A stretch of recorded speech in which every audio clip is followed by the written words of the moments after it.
bienvenue sur ma chaîne YouTube. Je me présente pour ceux qui ne me connaissent pas, je m'appelle Vienna. J'ai créé cette chaîne pour aller au-delà de la maladie, pour trouver la vie et l'amour. Aujourd'hui, nous sommes au 12e jour de vidéo spéciale Magie de Noël et je vous donne suite, comme promis, à la vidéo d'hier sur décrypter les films les plus impactants et qui a un message puissant à transmettre aux personnes pour justement qu'elles puissent vraiment se dépasser et réaliser des choses merveilleuses pour elles et vivre pleinement la vie au-delà vraiment de toutes les difficultés, au-delà des obstacles de la vie, au-delà des phases les plus sombres, au-delà vraiment de tout ce qui est le plus vraiment triste et endeuillant, la perte, vraiment. Je voulais vraiment faire part à vous de ce film qui m'a beaucoup marqué. Comme vous le savez, j'ai des inspirations. Et dans la vie, parfois, nous avons besoin d'inspiration pour aller plus loin. Et rien n'arrive par hasard. Si un film vous impacte, si vous êtes touché par un film, il faut vraiment que vous écoutez le message caché. Écoutez vraiment ce signe parce que rien n'arrive par hasard. Et du coup, aujourd'hui, je vais vous décrypter la beauté cachée de Will Smith. C'est un film qui est sorti en décembre 2017. Donc comme je vous l'ai dit dans l'ancienne vidéo, les plus grands films sortent en général à Noël, mais très peu de personnes en fait ont cette sensibilité de comprendre en fait le message. Et un film ne vous choisit pas par hasard. Vous pouvez me prendre pour une folle, je vous l'accorde, mais si vous regardez bien les films que vous aimez, c'est sensiblement des choses qui vous parlent et des choses que vous aimez pour vous ou des choses que vous voulez réaliser ou par exemple un parcours de vie semblable et vous vous retrouvez dans ce film-là pour vous aider aussi à aller au-delà de cette difficulté. Et pour moi, vraiment un film, mon film préféré de ma vie, vraiment, et je vais vous dire pourquoi, c'est La beauté cachée de Will Smith. Je vais décrypter du coup le film et vous allez comprendre pourquoi je l'adore. Will Smith est incarné par, justement, il incarne le personnage de Howard. Howard, c'est quelqu'un qui a une grande entreprise, un poste vraiment à un grand niveau, il a une grande équipe avec lui, et subitement, il vit la perte de sa fille de 6 ans, Olivia, qui est atteinte d'un cancer au cerveau avec une tumeur de niveau un néoblastome, comme on appelle un niveau 4. Et ce qui se passe, c'est qu'en fait, il va se renfermer dans sa bulle et il va plus vouloir aller travailler. Il y va, mais il va à son lieu de travail, mais il prend plus aucune décision. Et en fait, son équipe commence à s'inquiéter parce que des actionnaires vont en fait, ben voilà, ils vont annuler le contrat qu'ils ont avec l'entreprise. Et en fait, Howard, il va écrire pour se libérer. Et comme je vous l'ai dit dans d'autres vidéos sur le deuil, l'écriture fait du bien pour extérioriser et en fait commencer à faire le deuil. Et Howard en fait commence à écrire à trois choses. Il commence à écrire au temps, à l'amour, à la mort. Et ce qui se passe, c'est qu'en fait il exprime à l'amour toutes en fait les blessures qu'il a parce qu'en fait il lui a enlevé la chose qu'il aimait le plus au monde, qui est sa fille. À la mort, il a exprimé en fait que le deal, l'accord n'a pas été fait. Et cet accord-là, en fait, c'est de prendre sa vie à la place de sa fille. Et autant, en fait, il en voulait autant que le temps ne l'ait pas accordé plus de temps avec sa fille, plus de temps à profiter d'elle. Et là, voilà le contexte. Et un jour, son équipe se pose vraiment des questions, qu'est-ce qui se passe avec lui? Et ils vont commencer à enquêter. Donc, ils engagent une détective privée qui va en fait observer pourquoi il est renfermé et qu'est-ce qu'il fait. Et du coup, elle a trouvé 3 lettres qui sont écrites au temps, à l'amour et à la mort. Et paradoxalement, en fait, il travaille avec 3 personnes. 2 hommes et une femme, qui est son bras droit. Et ils vont engager en fait des acteurs pour endosser le rôle de l'amour, la mort et le temps. Et ces acteurs en fait seront payés par chacun des employés de Howard. Et ils vont en fait faire affronter en fait Howard à les objets qu'il a écrits. En fait, il voulait en quelque sorte le faire passer pour un fou pour qu'il puisse vendre la boîte.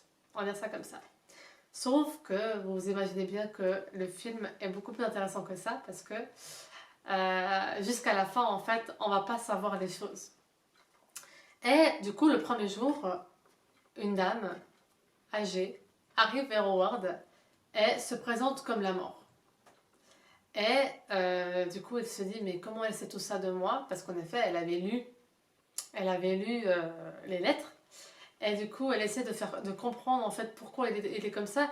Et en quelque sorte, elle essaie de l'aider à accepter la mort de sa fille. À écouter sa haine, à écouter vraiment tout ça. Ensuite, il y a le temps qui apparaît à Howard. Et en fait, tout ça, la détective en fait fait en sorte que il a l'impression que c'est que lui qui voit ces personnages. Vous voyez un peu la subtilité, un peu plus spirituelle. Et le temps, bien sûr, il exprime la rage qu'il avait de ne pas passer du temps, que sa fille, elle avait tout le temps de vivre, qu'elle est décédée à l'âge de 6 ans. Et à l'amour aussi par rapport à ce côté-là. Par rapport à ses employés, il y a son employé, sa bras droit. Elle a déjà, en effet, donc c'est elle qui a le temps. Donc le jeune homme acteur qui représente le temps. Elle a en fait consacré toute sa vie à l'entreprise. Et il a son employé qui était un peu jaloux et c'est lui qui voulait le faire passer pour fou, qui en fait a une fille, mais il n'a jamais déclaré l'amour qu'il avait pour sa fille parce que en effet il était divorcé de sa maman. À part ça, il y a un autre employé qui s'appelle, je crois que c'est Oscar, et qui lui est malade, mais coûte que coûte, il veut aller travailler et il veut faire le possible pour maintenir l'entreprise. Et la personne qui se charge de l'actrice qui se charge d'être suivie par cet employé, c'est justement la mort. Le temps est avec la jeune femme, l'amour avec ce jeune qui est jaloux enfin, qui est un peu qui a un vice de vouloir en fait à tout prix tout ce qui est argent matérialiste, et la mort avec ce jeune qui est aussi employé de Howard. Et en fait, peu à peu, quand Howard fait face à ces trois choses qu'il a écrites dans la subtilité, il va en fait à une association des petits anges. Donc l'association des petits anges, c'est une association qui, dans le film, est vraiment une association pour les personnes qui ont perdu un enfant trop tôt d'une maladie. Et pour la première fois en 2 ans, il a le courage d'aller dans cette salle. Et dans cette salle, en fait, il a pas encore le courage de verbaliser les choses et de dire qu'il avait une fille qui est décédée à l'âge de 6 ans, etc. Mais c'est vrai qu'il s'entend bien avec la directrice de cette association qui elle-même a perdu un enfant avec une tumeur au cerveau.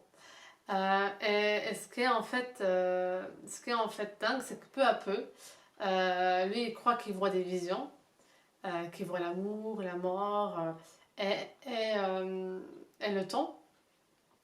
Et un jour, un soir, la veille de Noël, il va à cette association, donc dans la semaine de Noël, il va à cette association et il se confie à cette femme, à cette directrice qui lui demande si du coup elle a perdu un enfant.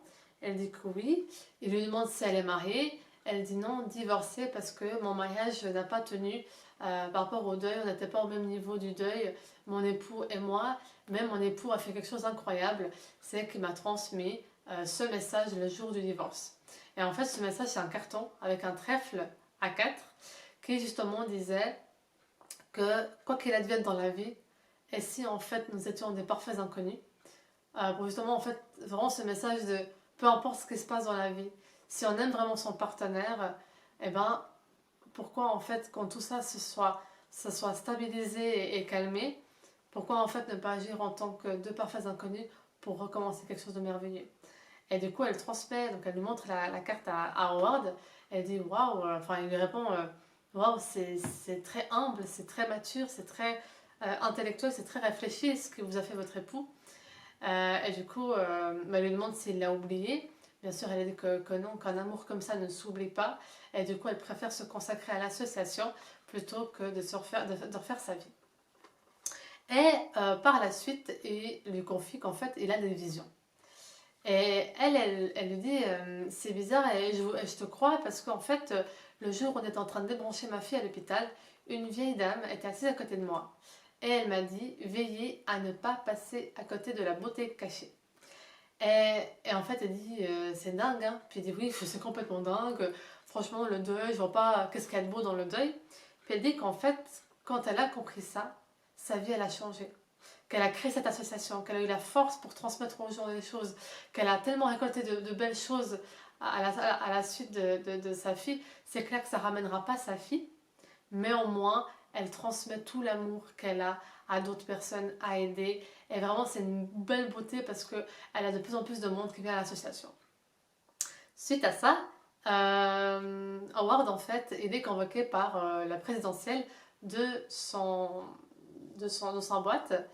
Et en fait, il ne veut pas se présenter parce qu'il sait qu'en fait, enfin, voilà, il sait que les choses ne vont pas se faire facilement. Et entre-temps, en fait, un de ses employés parlait avec du coup l'actrice qui endossait la mort et a commencé à cracher le sang. Et cette actrice lui dit, mais il vous reste combien de temps? Il dit, mais comment ça? Et elle dit, mais je sais que vous allez partir. Vos affaires sont en ordre.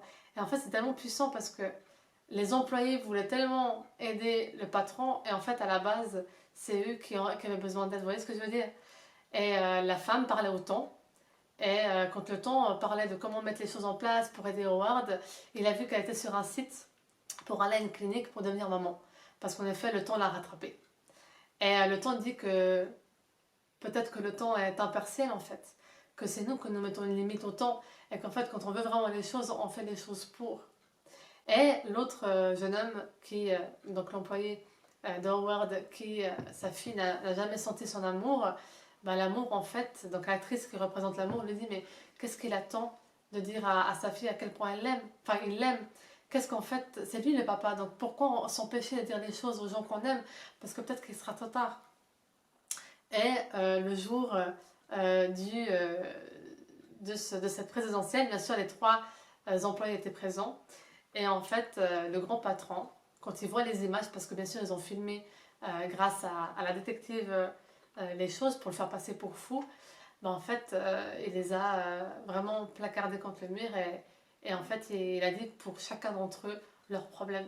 En gros, j'étais dans le deuil, j'ai pas vu les choses, mais enfin pour moi, mais j'ai clairement vu ce qui se passait pour vous.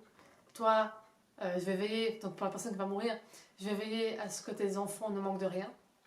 À la jeune femme, il a reconnu en fait qu'elle a consacré sa carrière à l'entreprise. Et au jeune homme, par rapport à sa fille, qu'il a jamais dit à quel point il l'aimait, ben lui qui a perdu sa fille, il a clairement dit mais en fait t'attends quoi? T'attends qu'il arrive quelque chose pour que tu regrettes? Et en fait les trois étaient choqués parce qu'en fait le jour de la sentence dans l'entreprise, il y a une feuille qu'il devait signer parce qu'il se faisait harceler. Et en fait, il a hypothéqué l'entreprise. Il a tout mis au nom de sa fille. Et pour sauver l'entreprise, il n'était pas prêt à signer comme quoi elle était décédée pour qu'en fait, il puisse sauver ses employés. Donc c'est la plus belle chose qu'il ait pu faire en fait pour ses employés. Donc en fait, eux qui avaient peur, qui ne pensaient pas à eux, c'est la première chose qu'il a fait, c'est penser à eux et à sa fille. Maintenant, bien sûr, je vais vous dévoiler la fin parce que c'est la plus belle fin. Et vraiment, ne passez pas à côté de là. Maintenant qu'il s'est libéré, il a été frappé à la porte de cette directrice parce qu'en effet, elle avait raison sur ce qu'il devait faire pour accepter le deuil de sa fille.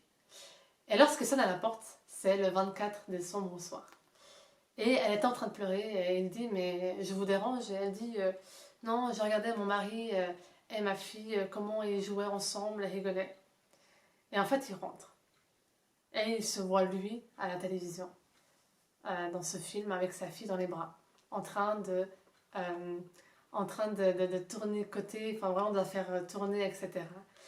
Et, euh, et là il la regarde et elle lui demande Howard, comment s'appelait ta fille? Et du coup, en fait, il a réussi à lâcher le mot. Olivia, elle est décédée avec un néoblastome de stade 4. Et là, il fond en larmes. Et c'est ça qui est beau dans l'amour entre deux personnes, dans l'amour inconditionnel, c'est qu'en fait, par respect mutuel, ils se sont séparés.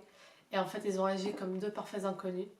Et ce qui est dingue, c'est que quand, du coup, ils se retrouvent, à la fin du film, en fait, il y a le couloir de ce jour à l'hôpital, quand ils ont débranché leur fille.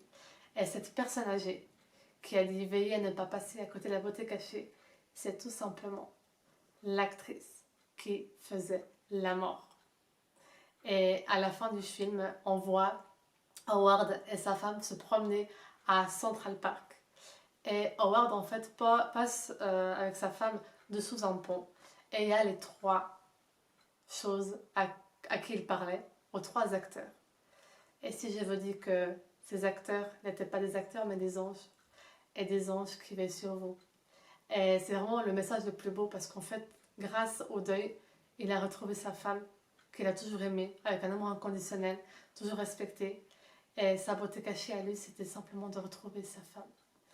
Et ce qui est beau dans tout ça, c'est que ce film relate bien que quand on croit à quelque chose, quand on croit à quelque chose de supérieur de nous, je vais me mettre à pleurer, en fait, l'impossible devient possible. Et moi qui ai fait cette expérience, la mort, l'amour et le temps, je peux vous dire que quand vous parlez à ces choses subtiles, aux anges, aux archanges, à vos guides, aux personnes qui sont décédées, qui sont là pour vous, c'est magique en fait.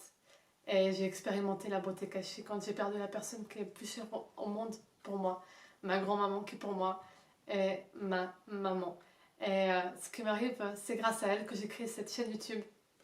Parce qu'elle croit en moi et elle voulait que je partage au monde entier ce miracle de la vie, qui est de vivre avec 40% de fonction cardiaque, de me guérir d'une maladie incurable et de vous dire à vous tous que c'est possible de se guérir et de vivre pleinement la vie parce que demain on ne sait pas ce qui va devenir et profitez vraiment pour ces fêtes de Noël de chacun d'entre vous, de vos proches et de votre famille. N'hésitez pas à laisser un commentaire, à liker, à partager cette vidéo et à vous abonner. Je me fais un grand plaisir de vous aider parce que la vie est tellement courte que tout le monde mérite une vie de rêve. Ciao, ciao.